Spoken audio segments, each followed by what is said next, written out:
What's up, folks? DTFaux here with like a little post E3 review, I guess I would kind of say. So yeah, E3 is officially over. It kind of pretty much technically ended yesterday. And yeah, I guess this would basically be the Nintendo's review, because that's what I was mostly hyping up for, and I was hyping with the previous Road to E3 videos. So yeah, that happened. But let me more specify that it was a nice presentation. It was decent. It just wasn't like, it was underwhelming, I guess the term would be. It wasn't anything super exciting or super like fantastically awesome. It was just pretty much like, here we are, here you go, see you guys later in the year.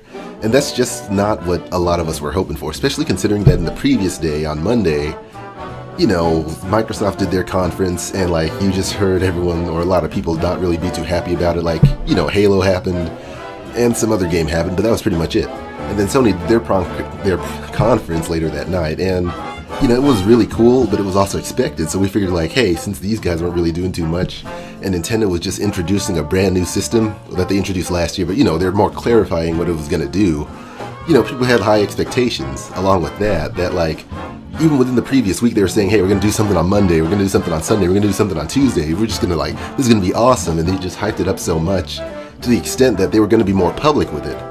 And then during the main conference itself, it opened up with Pikmin 3, and you know, a game people had been waiting for. It's kind of a niche game, but it was still a game people had been waiting for. And it was getting pretty exciting. But then like after that, it just kind of seemed to like fizzle a little bit. Like the pacing was weird, didn't feel like there were too many good... there wasn't really a lot of exciting moments. Like they said, yeah, Pikmin, and then like they go like, and here's Nintendo Land, and then here's third-party content. Then they showed like, and we're promising to, you know, bring back the core audience. So they showed some core games. But then they went all the way back to the kind of little bit of non-exciting casual stuff. And then like they just, sorry about the sound outside, it's just right by the window. It's kind of unavoidable. But yeah, and they just went by, it just wasn't exciting pretty much. Like it showed what the Wii U can do. It shows that there's promise. They're getting third-party content. It may be old games, but it's still third-party content. And there's definitely promise being showed for the Wii U. So that's a really good thing.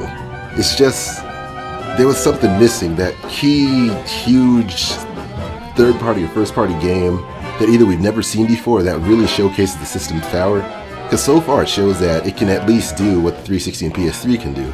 But there's currently still speculation floating around that it could do stronger than that, but no one knows for sure. And that's what a really key game would have really shown. But they didn't show a key game. But yeah, I'm not going to keep trying to dwell on that. It's just... decent presentation, wasn't what we were expecting, or wasn't what we were truly hoping for, but still good games to come. And just because they didn't show anything at this E3 doesn't mean they're not going to show more stuff later in the year. Because every year they always kind of throw their own little personal conference, and sometimes they do introduce new news and more news and stuff. Like in fact, even right after the conference ended, there's another game called Project P100 coming out, made by Platinum Games. They showed nothing about that over at the E3 conference, so it kind of raises questions like, okay, what other games did they have if they didn't show it all? So yeah, just hang tight. I'm sure there's going to be more, but I am personally sorry. I'm personally sorry for kind of hyping it up a little bit more than I probably should have with my Road to E3 videos.